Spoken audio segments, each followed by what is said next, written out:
Bonjour Nami, et je suis Dominique Adabié, je suis promoteur de Montogo.net, mais les filles. Quand je suis dit, je suis Nami, Nami Kode, Aleki Bessiago, mi ponami, et je suis conseil ku astuce Kode, Aleki Mianozan, nouvelle technologie. Egbia, je thème et inscription l'auto visa USA. Comment ça marche? Wakin go mia yijam le juma donc mi be ye mi pour les abonnés na mia be chaîne ya mi ngba mlombe mi s'abonner mi zinga viaji ga mi ngba de vidéo ye de topwa mi ano kwelo e o considère veya e mi atode o le yom e o le biom be o jato l'auto visa dia o la temva boni ni ma pere wanti ni wacha on la dema e mi jabam dontina wa mbutami ayembe no be masini kudumu. Alors ma vidéo les vidéos à mia ma de gomena mi nu ke ni l'auto visa ku ale ke mi attende ni ku ma ope ya irantia mi acha mi apo jidudu le melo. Alors egbe les vidéos ya mia ma plomi ambassade des États-Unis be site web ji et le fun quoi mi a dit article que pour courir l'auto visa anti et ma pour les moniji ni ela no français gbemi wa maja bama de gomena mi de ka ni miakinkia miase so nuto gbo nkento ni l'auto visa ye nuke hiabe miawo ni miacha miatendu jile mema ye mi se noavo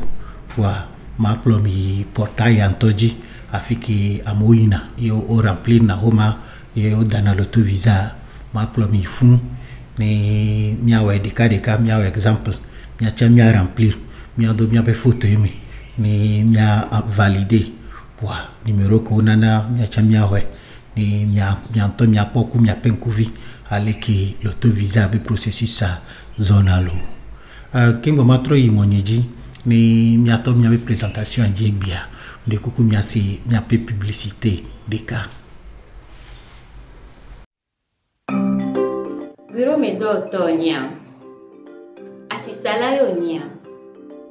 Alondoto ONG Allo adjona lokusionia Otibi aso ebedo na lo kamera dans site web lemontogo.net miebe kaponon baweni 90 55 47 77 Vivi ke sogbia les monyeji fia mia hunu ki miona be navigateur et navigateur a un programme viré que planami nakame et ne peut pas qui miona recherche yo site web mi le visiter on ne peut pas qui miona les caméras mi yana navigateur alors ek bia sibale ke mblenamia mja plomi États-Unis be ambassade de site web ji ni miaji article que pour nan pour courir l'auto visanti alors ni miawea ma humia pe navigateur les monyeji bia mazan navigateur que ton Microsoft Edge. Au fait, un navigateur a le www, Edge, Chrome, Brave, Firefox, wakiki a d'or de capouona. Ou les vidéos ya megbia, ni Amazon navigateur qui est ton Microsoft Edge et ya les films à winimia pora. Ora, fifi que mon navigateur au fait a renouvelé les filles. Mate ye mjesi adresse a ye mnye de tamia. Matin pour les filles miona be barre d'adresse matin pour adresse à les fonds www.quelquechose.com et miabe site web adresse et mounia matin pour les filles voyez nimnia ma hunu ke miabe moteur de recherche et moteur de recherche que le de toi et ni google.com alors ma pour google.com les kekwa les barres d'adresse ni me quoi ma validé que me valider mi pobe bar viré bazin les filles bar a mi obe bar de recherche alors les filles et nous que nous les dia même ni mia adresse et ben ko balo esu alors les filles ni ma pour États-Unis be ambassade ben ko les filles ni ma validé ni ma pobe est-ce que site web les wasia alors et ma pour les filles.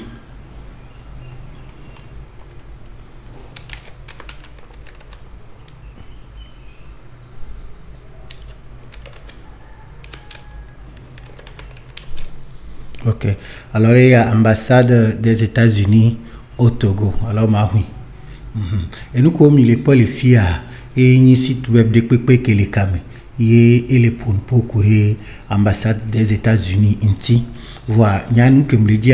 site web de pepe que les pour courir wanti me dit wanto wabe site web alors les listes ya omia malen courinti ni ma pobere unko ke di wanto wato alors mi les potu banto ya le fia obtg.usambassy.gov. Généralement, il y a des coups.gov et le gouvernement de domaine. Alors, il y a obtg.usambassy.gov. Nous allons des firmes de site web et l'ambassade des États-Unis, le Togo, des sites web. Alors, il y a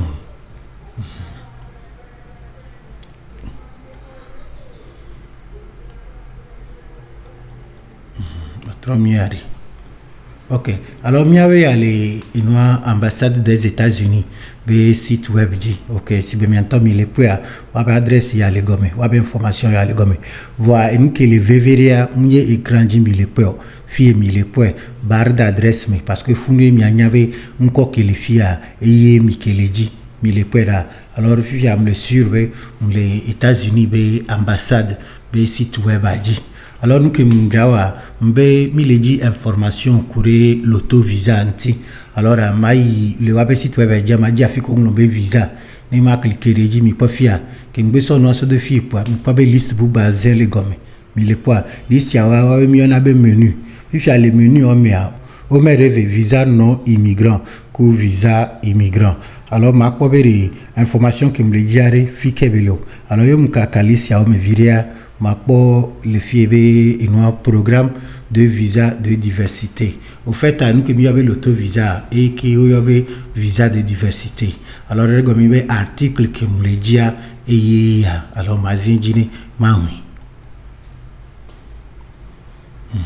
Et article est un programme de diversité visa. Alors nous que nous profiter de cas mi pla avec ojina ende le kami et ohunia mi quoi. Alors fifi a mis l'auto visa be page les ambassades des États-Unis be site web dit et mi le pas le fia on nous lobo. Alors nous que mi le pas le fia lobo les kia et pour courir avec mi atteindre dans l'auto visa ni mia luji ku afoke o mia de yin be mi du l'auto visa voir aller que mia o préparatif na interview et nous yin be fende le me une question ko jabe mi kinkin fia o de no kinkin gomme alors les vidéos ya mia ni mangle na mi voir endele navigateur mia mi be lecteur immersif alors yin be cliquer de yadia intola non len que les l'écran dia et ordinateur ni la trop de télé intola non len et mia nossé alors et pour mi ya le fier yem le fier mi ndé pepo de comme le plomi wagbo pour que wantoare et nous qui ni bo wona ya modana l'autorité oduna no bleu na mine mia selo alors le fier pour commencer ma to du coup introduction ni mano pour vire yem pour paragraphe recap quoi ma goremi ni ma de gomina mi de carré ni mia no izazaza yemi o ya avokim boye mia yi plateforme adine mia o inscription lo. Alors, comme l'écran où il y a ma fi mi on avait zoom alors les filles qui a ma zoom ni ma zoom a dit game à écran ya ba kéké pour que nous ko les uns les funa mi a cham ya no poignere mi a portable jilo alors yeng bele cliquer le qui a mi pas écran le lolo et comme il be me le zoom na écran ni on pas tak alors derrière une 250% dit un petit bé balolo baba leke alors il mieux ya fifia mi le pobe et les ignorer et lolo alors ma pour test ya nami mi mia selo alors il me pour test nami ya me compliqué matin va dire kani ma cliquer de fier pour et là tu bientôt mi le pas on le rigombe lire à haute voix. Ok, voyez me cliquer les funa et là tu dis si beso kaka dia va lire or nyam le yomia je te dis coufier comme nous que mi le dia fier belia mi te dis coufier alors nous que ma wade pour ma sélectionner mot que me le dit société dit le que quoi ni ma cliquer droit ma en souligne quoi ma cliquer de douciji ni ma glonner be lire à haute voix à partir d'ici et pas ta point alors mi te dit introduction. Le programme de visa de diversité DV a été initié par le Congrès américain pour faire face au nombre historiquement faible d'immigrants en provenance de certains pays.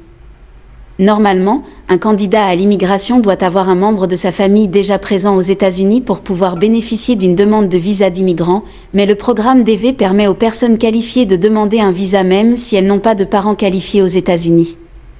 Ainsi, un visa de diversité doit être considéré de la même manière qu'un visa d'immigration, bien qu'avec une source et un processus de qualification différents.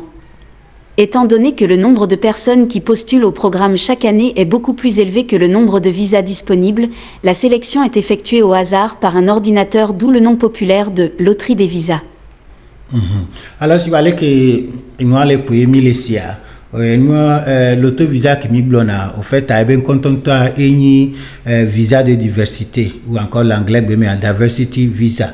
Et Amérique a le gouvernement et deux visas et au deux coups sous et nous Amérique aussi éduqué ou attend souvent les Américains ou la péréwanti ou la va Amérique. Au fait à Amérique pays d'immigration et à mosso du vous mais il va nous font il se font so yo wade. Voilà généralement quand voyez au là il font la trosse à Huwa et j'ai au là des rondés les fous ou encore à Edo de la sponsorisé au là ou encore à Vio de la ni funuto si vous voulez améré la que tempérinti au là voilà mieux quelqu'un le monde améré des rondés vodéo alors mieux quelqu'un le odoré que la nami mauvais mieux Amérique alors la diversité visa alors l'auto visa et va les combler vide pour que Amérique peut que le monde y amé et éligible et là y Amérique ni chan la yo funube idea et la tenté et be chance et là y kami ni et là dans l'auto visa ni tamioa et chan la duji ni duji quoi affordé de kelen quoi wanto la blonde ni belade ni chan ba yi zomolo. Visa. Il est important de savoir que le fait d'être sélectionné pour le programme DV ne garantit pas que le demandeur se verra délivrer un visa. Les normes de qualification sont simples, mais strictement appliquées.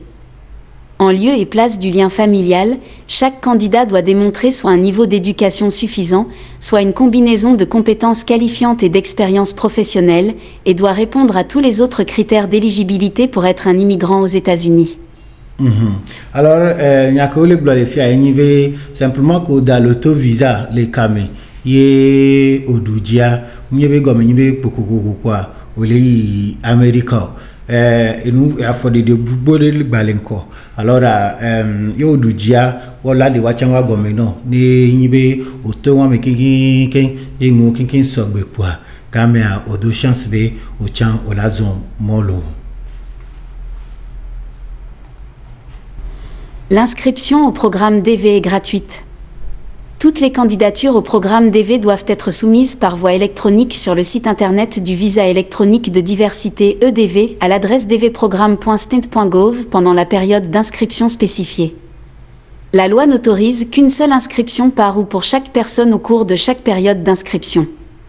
Vous êtes fortement encouragé à remplir le formulaire d'inscription vous-même, sans consultant en matière de visa, agent de visa, ou autre facilitateur qui vous propose son aide. Si quelqu'un d'autre vous aide, vous devez être présent lors de la préparation de votre inscription afin de pouvoir fournir les réponses correctes aux questions et de conserver la page de confirmation et votre numéro de confirmation unique. Alors, les Akbaya, les Gomenamibe, au fait, à l'auto-visa Dada et les Fata, ok, et les Kami. Amérique, la Téine et la D. On y a so gasona merebe ni dans l'auto-visa nao. Et deuxièmement, on les encourager, yo lidia dans l'auto-visa ou ou il a nos ordinateurs à dire ni ou la remplir fiche, ni information que ou bio de funa ou la on est. Game poa, nibe encore va toi information que nous les funa et les sous maintenant alors ou imprimer homa via d'arrêt alors information que nous funa et qui ou la trosso do eji ni bela ni belasso. Alors moi mimia consultant de visa, mimia agent de visa, mimia facilitateur de visa. Il y a elle est très simple et niveau latin nous n'est assez gommé. n'est que la tête n'anide ordinateur dit les instructions que les funa au la glin au la segome ne au la pour faire question que le biona les funa on le compliqué on le très simple nko fiko diolo et donc ono sukuke au deo ino pour biona les funu alors information bulu wawe au la remplir il a fiko ya remplir lia et be site web ya enidvprogram.state.gov alors les vidéos ya ma plomi funu ni mianchamia ou eserika ni miapo ale kebelelo alors nous que le verrez l'introduction ya que namia mais ainge menyibe minhia amerevene wo visa namio et minhia amerevene da l'auto visa namio nene que l'auto visa et le fata ameriko la tin kameni et la de yeni chambe o de o retenir encore nyego menyi kokokobe o li américain parce que étape potia le bogbore alors non qui a jebini no susumi nami ni mi anto mi a se préparer king boye mia da l'auto visa lo alors nous que mi ja afifia mi ja yeji ye ma de gomina mi exigence si bébé nous que ye mi hia king boye mia da l'auto visa.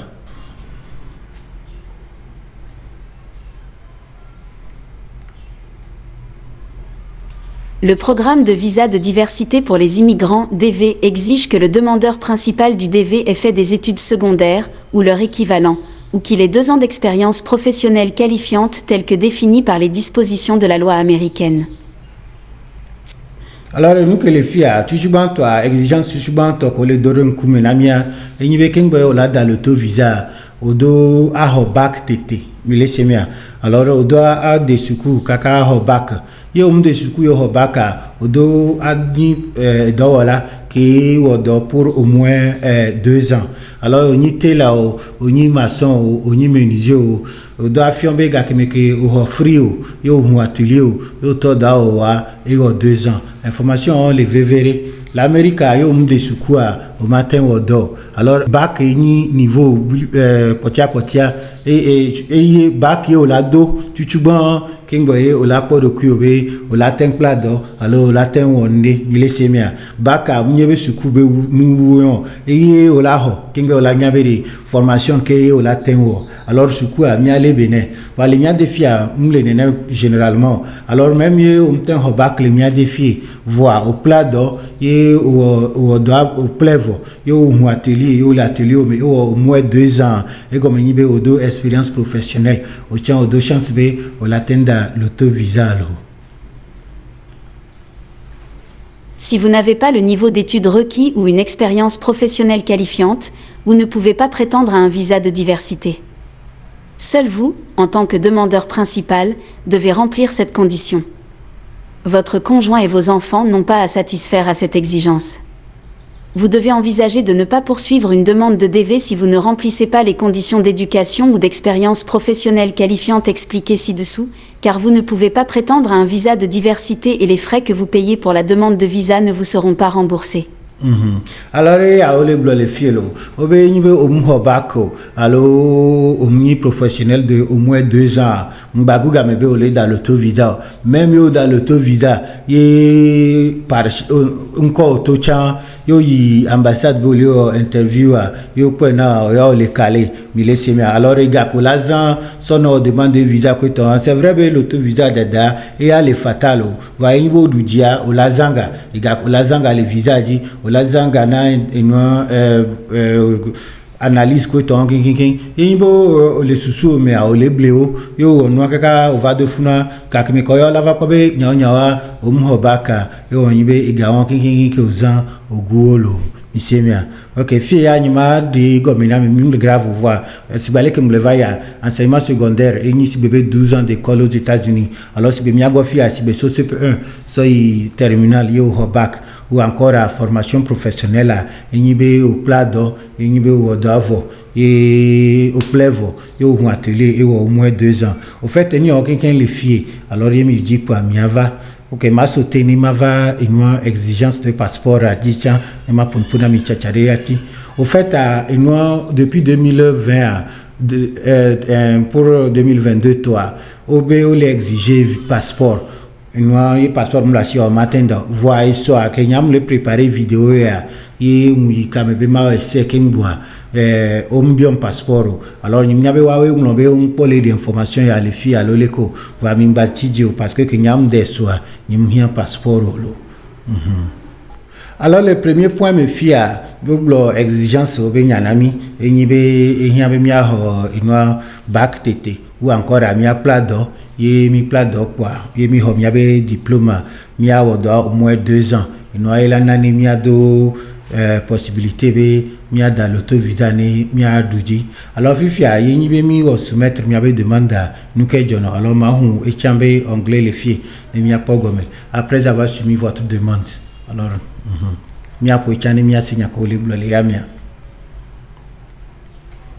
une fois que vous aurez soumis une inscription complète, vous verrez un écran de confirmation contenant votre nom et un numéro de confirmation unique.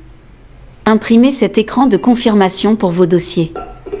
Il est extrêmement important que vous conserviez votre numéro de confirmation. C'est le seul moyen de vérifier l'état de votre inscription et vous en aurez besoin pour obtenir des instructions supplémentaires ou fixer un entretien pour un visa si vous êtes sélectionné. Alors si vous allez coller le namia, yenibe nyaobe mi jagba mi kame, ye mianto mi da l'auto visa, que mi devoir, ye mi soumettre et moi écran que l'asien, l'écran va dire là na mi numéro et oyobe numéro de confirmation, numéro a les défis obe nyaobe mi da loterie. If y a numéro 1 et les verres mia imprimé ni mia se soula la file parce que ga me sube mia vérifier pour me douji alors mi douji pour numéro 1 et mi da so trop pour les et moi dit ni information on la les fions milo alors les verres tu banto are pour mi ado mi apenko mi abe donc mi on a no king pour ni mia écran suivant dit l'écran suivant dit pour numéro de confirmation là ni mia imprimé numéro de confirmation alors mia capture d'écran numéro de confirmation ni mia garder et nous numéro de confirmation et des cap pour ni et nous keye mi aten so sonyabe mi duji alors mi mdujio moyen de pour m'baler à part ça entier le verrebe mi aller bena numéro de confirmation. Sélectionnez. Le ouvert le 7 mai, les informations relatives à la vérification du statut. Des inscriptions sur le site internet du visa électronique de diversité EDV sont mises à jour pour informer tous les participants si leur inscription en ligne a été sélectionnée ou non. Vous devrez entrer votre numéro de confirmation, que vous avez obtenu lorsque vous avez rempli votre formulaire d'inscription, pour vérifier le statut de votre inscription. Si vous avez perdu votre numéro de confirmation, vous ne pourrez pas vérifier l'état de votre inscription. Nous ne pourrons pas vous renvoyer le numéro de confirmation. Veuillez noter que le département d'État n'enverra pas de lettre de notification par courrier ni n'informera les personnes sélectionnées par courrier électronique. Les ambassades et consulats des États-Unis ne fourniront pas de liste des personnes sélectionnées. La vérification du statut des participants sur le site internet de EDV est le seul moyen par lequel le département d'État notifie les personnes sélectionnées de leur sélection. Et à les verres, au les blancs, les fiebes et péamétoires, l'autovida que milida, moi à mea. Et bien résultat, il a tout vers le 7 mai. Alors l'année prochaine, 7 mai, 2023, vers cette date. Résultat au lato puis j'ai résultat auto quoi mi trova afike mi deli ye mleblo écran que dit mi deli adresse a dit mi trova fun ye mi avait numéro de confirmation qu'on a mia et mi tro so pour fun et mi a so vérifier be mi avait état enyeko est-ce que mi passé alors mi gain mi semia alors une fois encore un numéro à élever verre et mi jaso sonya ambassade mayo bereka be ne la glona be oduloto visa va ho visa nene ke o maso email sororo nene ke o maso SMS sororo à part numéro de confirmation il y a aucun autre moyen be ou la so vérifier monsieur mia alors e bereka go mi la file ya mere yo mi be OK da l'auto visa les cyber ke me ye résultat to oduji avale kele ke anarceur yo Monsieur mi amimbacha hakwa me ontobo mimia merebeni de namio mi anto mi aten ikame mi ada mi abenu ni mi a imprimé confirmation ni mi asosoula et maintenant vers le 7 mai poa et mi bcb résultat auto poa mi a trop ikame ni mi a pour confirmation l'écran dit ni mi a pas beri et que ni mi avait état mi les sélectionner alors mi les sélectionner et patak point Sélection. Si vous avez été sélectionné, vous serez dirigé vers une page de confirmation qui vous fournira des instructions supplémentaires, notamment des informations sur les frais liés à l'immigration aux États-Unis. La vérification du statut de votre inscription est le seul moyen par lequel les personnes sélectionnées sont informées de leur sélection. Le département d'État n'envoie pas de lettre de notification par la poste et n'informe pas les personnes sélectionnées par courrier électronique, et les ambassades et consulats des États-Unis ne fournissent pas de liste des personnes sélectionnées. Les personnes qui n'ont pas été sélectionnées seront également informées uniquement par le biais de la vérification du statut des participants. Alors, il y a comme le bras, et pas code alors numéro de confirmation à Elanani Mianyabere, Midudia, alors Mimdudio. Ambassade mou imprimé la liste des adminés, ou la Kenra Bodine, mia vérifié, et nous avons le Nyayam Kureko. Alors, confirmation de numéro à une fois encore, et il est vévéré, et il y a les racis. Alors, il est sélectionné, il va vérifier comme il y avait numéro, il y a bien toi, l'écran dia, la banami instruction bou, et la firme Afrique miaï ne mia poursuivre une démarche à Olo.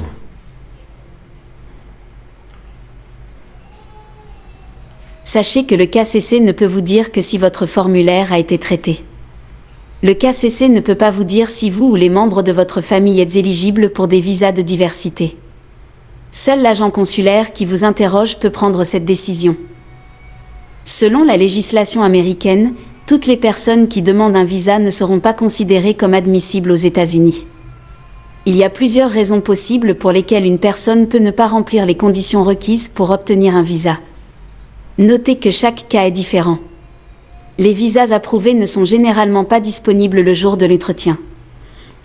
Alors, il y a comme le blanc, il faut retenir encore na l'auto-visa. Il y a comme dardara au lait américain. Et au la interview, il y a l'interview à mea, au la bionia, au la homa beaucoup relation. Tout à mea avec les interviewés et des capes pour aider pouvoir la décider à à la terre visa. Alors à la terre non rejeté. Alors non qui a élevé vers millions de tamé. Mingba yamerine mingba Amérique bobe ou ebe mingbe so 1 million vané quoi. Mia visa. Mle no America ni Africa yo. O mo na nu no mi se mia. Yamere vale o promesse rina mi bo yo gbe onu anamnya o ya la visa e bleu. America qui est do pouvoir bela na visa e nya meki America be ambassade anto choisi ye bele hanwame ye bele o interview na yo ya me abo ye nyako umlon le homa oji ku nyake ye ole blo le hanwame imbe nyanwame jo opo casier judiciaire me et les vierges opo ape nous on me onyabe edenyo de la sio so critère wili wontier amaya la se basé ye la bere o latin ho visa alors matin ho visa olo alors niko le vevere ye jibeni no susume nami kingo emiano de afoyawa awe on le de comme nami lo.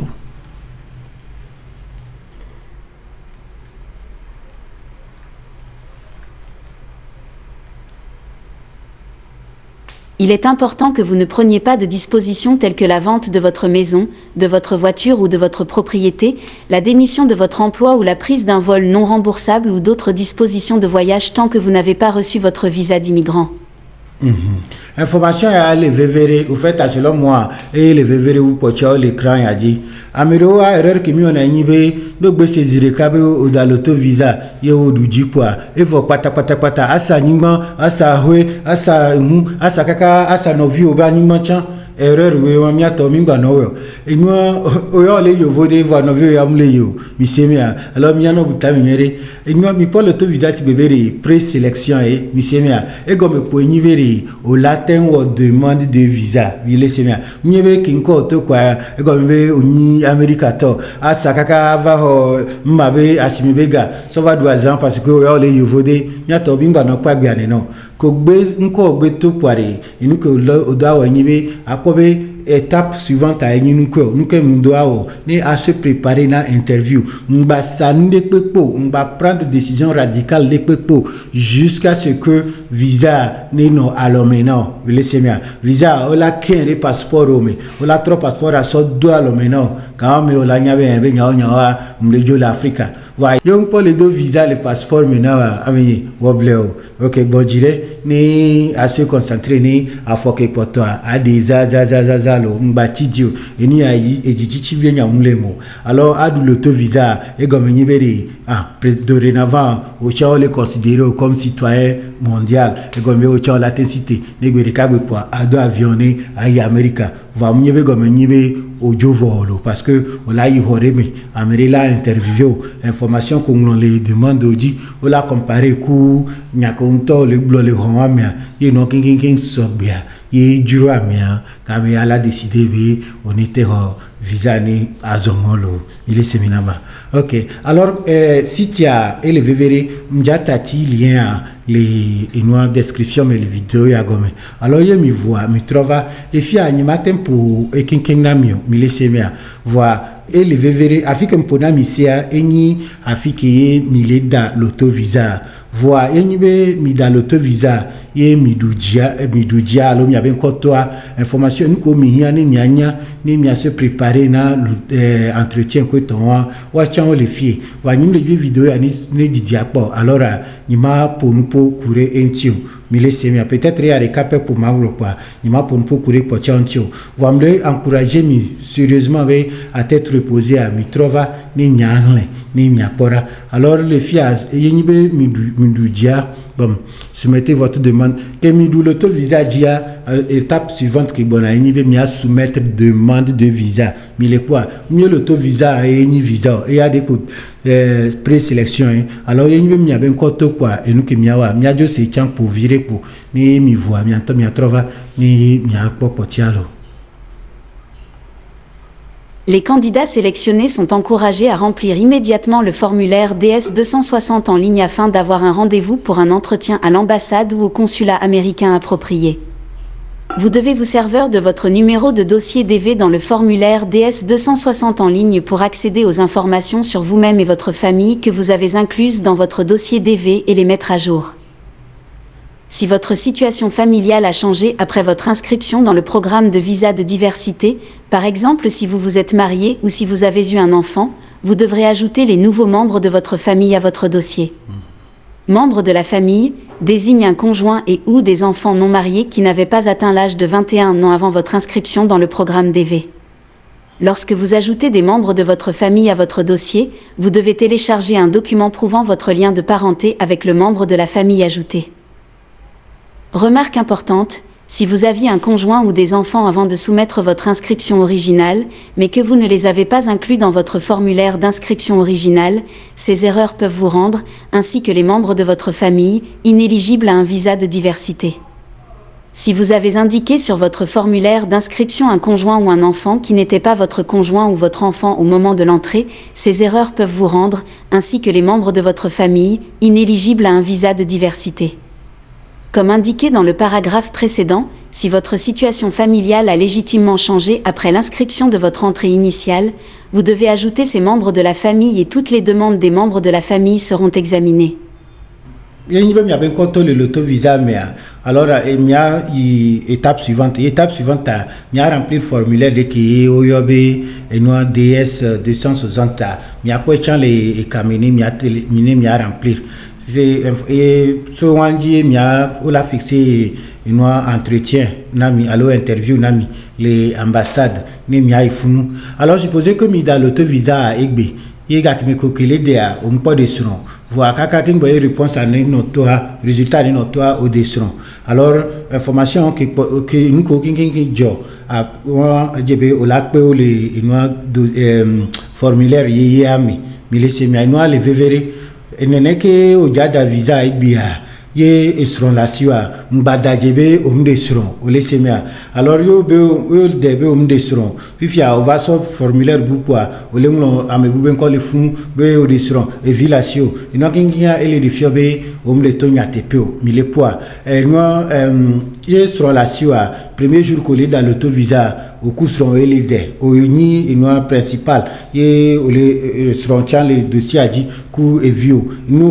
yo vom flow lo miato yo vom flow ye vola onuya ye ba de rekame be mi avait remplir ne mi acha mi iwadia mi ba se be mi aten yipupwa mi akevata mi na mi kwa mi aglo kwa mi acha keo mi le kwa mi abekata fiti bagbe won ye nana ye yo vom do confiance le mianti ye mu le tati mi be mi iwadeo mile semia alors ni awa yo jawe ya ole we kunya tepe toto ole semia o la sebo ole chaka me ole blâme non ye seront là si ole dans l'autovisa on l'a mentionné seront ole semia nene ke seront là si o ga ki me coller de ye nibe o va du jini e o dudia e jebe o la trop remplir fiche bou et quand on l'a dit comme non, il y a le fiche a dit qu'on l'a expliqué, gars qui me coquille dans l'autovisa et seront que la sio, fifia au desron. Alors pièce au qui est ou la sauce justifiée pour desron. Par exemple le certificat de mariage, alors il vit au dio naissance, comment qui a photocopie n'a pas pérédi. Nous la n'avons pas bien TPB gars qui me qui au qui l'aide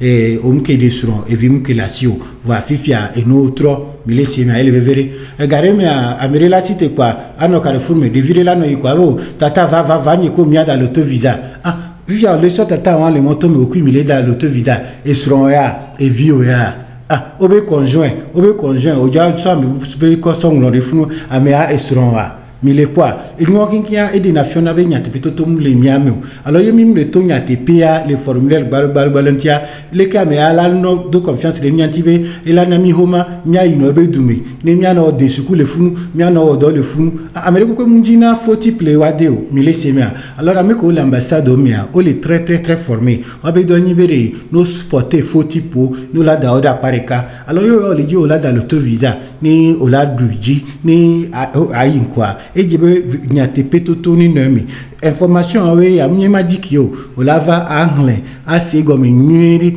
ni azoreji étape par étape quoi et voilà pour tiens les mains aussi mais laissez moi katafiti moulemo et noir raccourci moulemo ano chaka bo le fie be o et de quoi mais badra quoi mais bade quoi mais non ko yo le sous o mais o le pe chance na de ko au fait o le ba de ko o le semia tamion ko la tento fan l'autovisa mais be o le présélectionné voilà kaka o la no interview on ba no voix o la ko be mais nya ke be blonda mi nya TPO il suffit seulement d'une seule suspicion no be suspecter o be o mto nya TPO et nya de cas vite par exemple si bébé non violation o be il faut qu'on va aller vérifier à quoi une violation et comme il veut on tourne à TPO il visa toi et nous que venons de plus à et ni adidada yo le gars visa le na duré mais mbadadio yo dadji yo nyabo dadia o ya gurukio misemia alors un petit peu ma vidéo avec bi ni ma troto ni o me vire ni ma de gomme na mini nous que le veria ni nyanya e kingoni mi a tenté mi avait chance lo alors yo le de bia ye seront la siwa au coup seront là de ye violation au coup vieux là de nene que et seront pas la siwa ebo yo de ye ni ben ko va toi ye au jour de seront à nos surveiller information à mettre à jour ni wa chan la nyabe o ya nyatepe o tonalo. Ok, alors bientôt et pas ta lo fait information bobo to a o le fie ok ni me le vidéo à ni di japo alors ni ma Google me radio voir moi ye mi voir lire les descriptions mais alors mi anto di fan les ekame ni mi avare mi anto mi anglais nous ko kin ki le fie ke hian be mi anya ni mi awa o le fie ok. Ok, alors pièce soumission des pièces justificatives. Nous coquins mi yani mi aso do dano la prouver effectivement mi a onto alonya ke mi blona va ya au sogbea et va aller fi préparer l'interview. Nous que mi do anya alors aller que mi a doit se préparer ni mi a interview à information qui les fier ok examen médical non qui a information les fier ok voilà ça ne fait pas partie de notre vidéo aujourd'hui alors il m'a Google Mirentio peut-être que le cas de ma trouver vidéo bout courir aller qui mi a se préparer na visa interview à gars mais peut-être matin couvrir réunion qui voilà et bien l'autovisa de daï le vérinami voyez les fier mi attend trova ni mi anglais na mi a de quello alors ainsi dit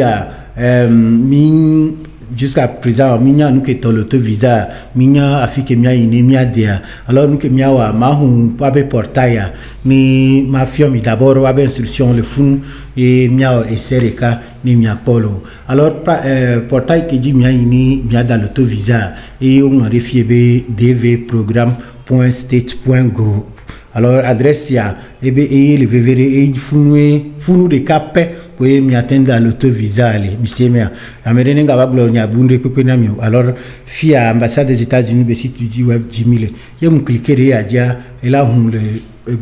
anglais boumé et mis à port interface ça. OK. Alors et malheureusement et les noirs anglais ben me pouvez voir et même si anglais et mis les en Chrome ben Edge ben navigateur si ben les qui a mi atteint sélectionner virer les que pour et mi cliquer refier pour mi atteint traduire chanfan traduction de les par exemple faire mi atteint cliquer reginer va traduire na mine mi akpo. OK. Voyez ni maguga me rectifio et nous est très simple. Alors l'écran a dit a mis les poids anglais ou le vovovo. OK. Et tu toi et ni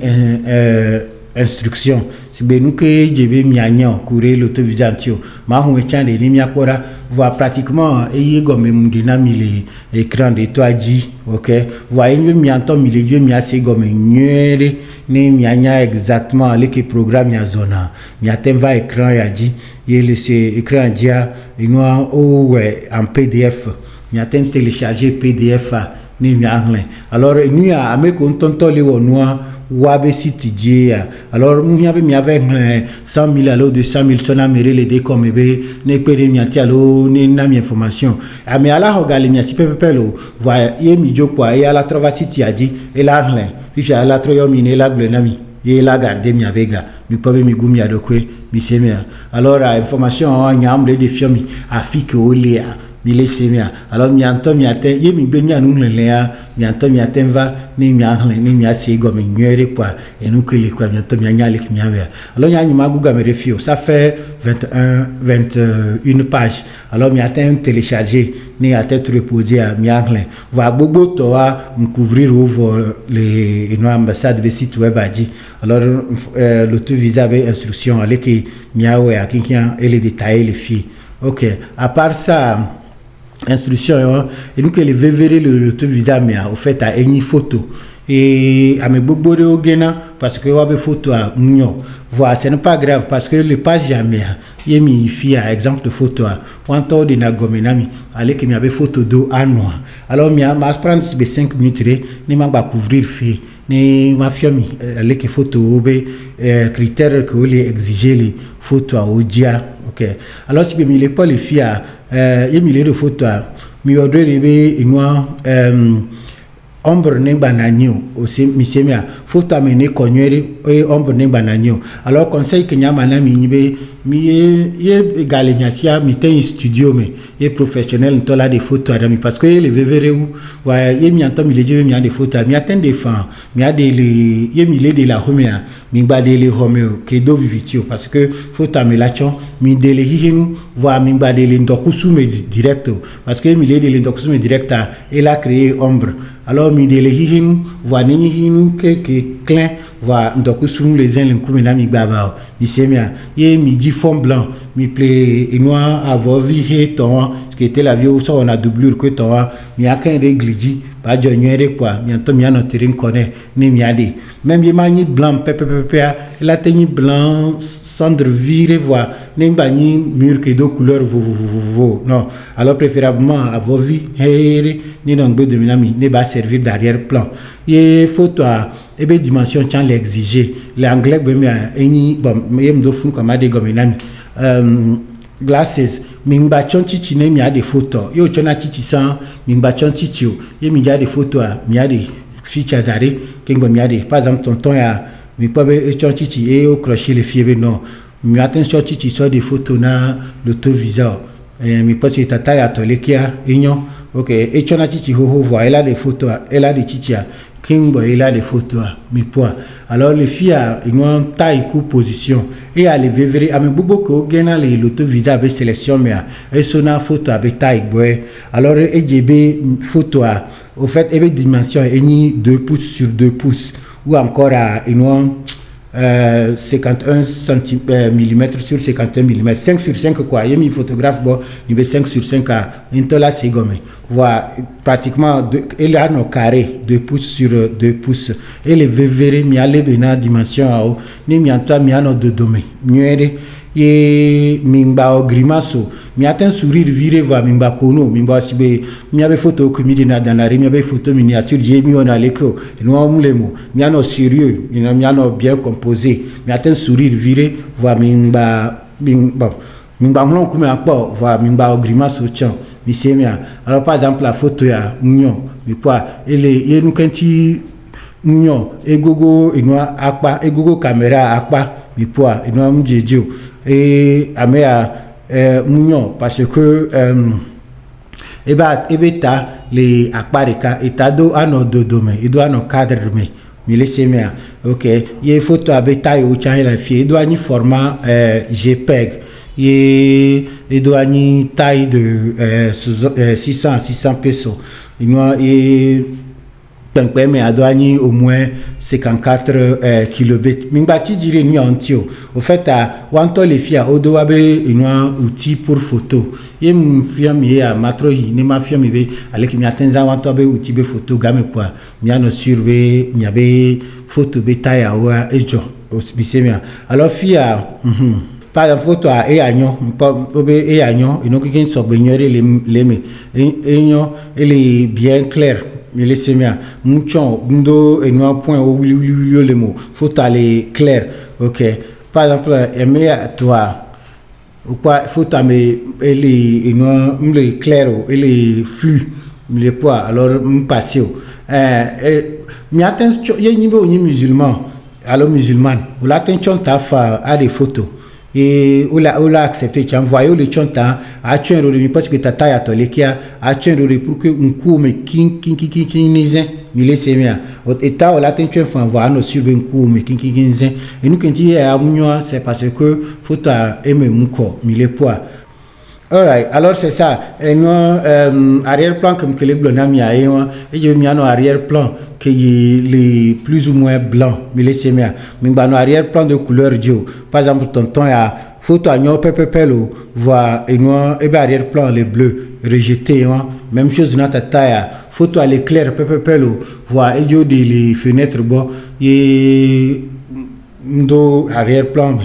et gain il laisse bien n'en que bon à dodo mais n'y attendo n'de pepe si balé que m'donna mia yo ni musulman o la ten chonta voyez chonta et je vais à rebe nku mea et king la noze il laisse bien yo cravate blana au tembla cravate yo tricot donat benyento le que tricot pour lado tu caram le côté on voit mbachon coucou OK la ten nibo chona coucou besiabe voyez déjà des photos na le visa a des coucou dans rekingbo ici mia n'en que des vieux et nous des villes à l'omenamia mi attenjo des viadori ni ba des photos OK Funwa de combien sur des via ben couvia et l'époque caméra mais laissez moi par exemple et à Igno voit et à mi quoi des via trop tard à Pareka alors et ma réussir et à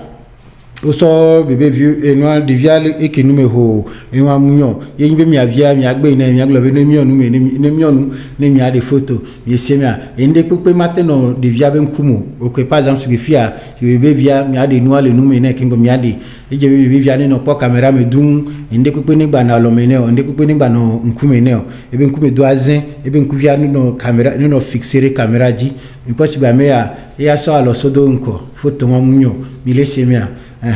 n'en que une mingbazan application aussi be une Photoshop quoi sojo une photo quoi mi aussi naturel que possible mi c'est bien naturel clair sans ombre mi c'est bien OK alors il y a comme le blanc il y a le chakami mi avait oh est-ce que il y a matin au photo benya sans problème les filles les africains tommy les dans l'auto vidal les filles mi pas obé une photo tour alors je me cliquer filles un outil de photo wanta la traiter il y avait photo un ami mais les poids alors il y a des photos derrière l'ordinateur au dia attendant wanta avec outil ni à se traiter photo d'ailleurs il y a ma recari ni mi akora OK matin am des photos be ma so exemple nami alors ma photo ya leke OK mi poids alors que mbele mi poids un top photo avec jojo mi poids et sinam avec ça tu kada de ko mulo mi laisse mia OK nya bonne fia mkobe ke mdia e wo ombre vite cuire va comme sem le wa c'est pas grave valer mia bois mia no silver ombre de ko mulo va ni be taille à court résolution problème de ko mulo mi poids nya photo pour mieux mi poids machine en to joinam alors avec ça ni be sonam poids de ko mabe OK quoi m'a téléchargé et matin en photo ya so inoa l'autovisual mi quoi alors photo a Kenya mundia de photo balda m'a téléchargé ni mi quoi alors y nyona mleke quoi de kuma y télécharger quoi ni m'a enregistré ni matin yebe web alors yem trodi ni a dossier numéro fia photo que mundia et à matin ya pour munde mi pas aller que mundia mi pota ya ele beau voir que msodo wabe système amea et au traité et alors et au latin accepté nyanyum croire au latin accepté parce que ombre virer les uns les fiers voilà une fois encore essayer nyamu voilà nyim ya boy mi remarquer ni autobia ni a trop de photos bou mi semia ok voilà photo anton toi yem cliquer droit les qui mi ebe permission détail au dit les fiers mais à quoi 600 par 600 pixels que les blossants et à les fiers mais quoi dimension et une photo carré alors avec ça on me convaincu photo nia et respecter ou avec dimension alors j'ai plus de chance que matento l'autovisa mais quoi ok alors la fille qui m'a traité m'a avait photo ok et à les fiers photo instruction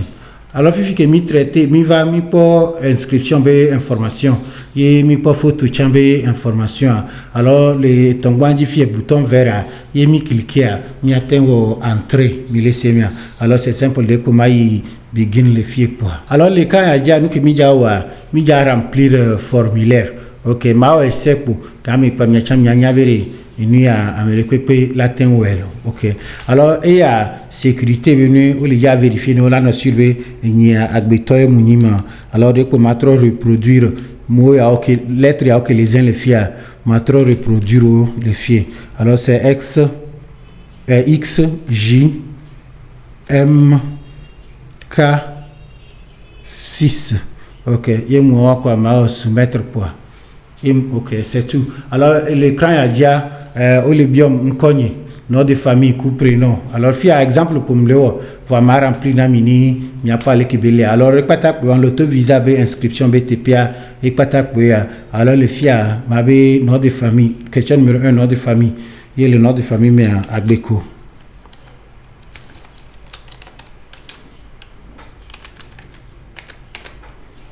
ok l'anglais mais un nom de famille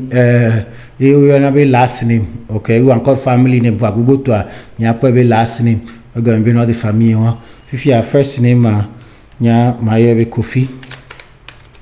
Agbeko Kofi ye encore boule na wa la tengo réafier voyez encore boule na quoi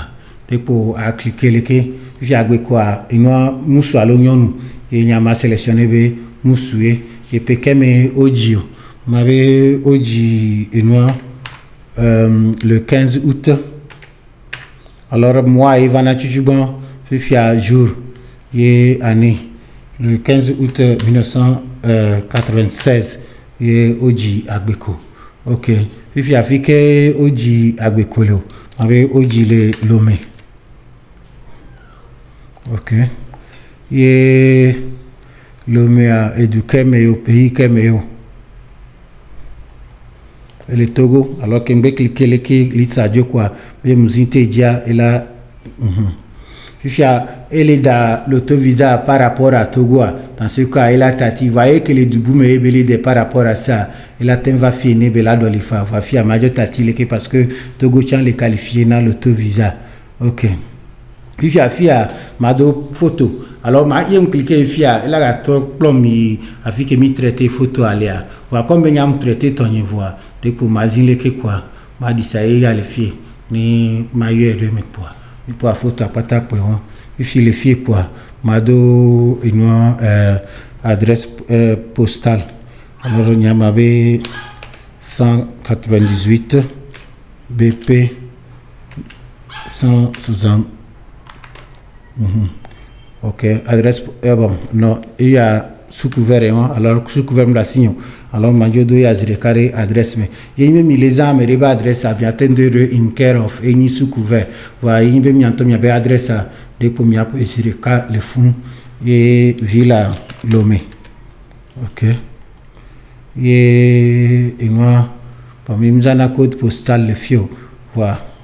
bon machin et du à Togo.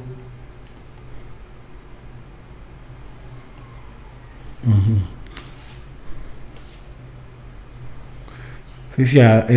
bon ma fille que moulin et du mais bon Majodo maritime les filles on ne sait jamais.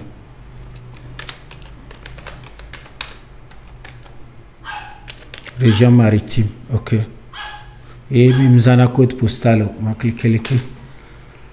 Et du coup, même les remplir de nuit à le Togo.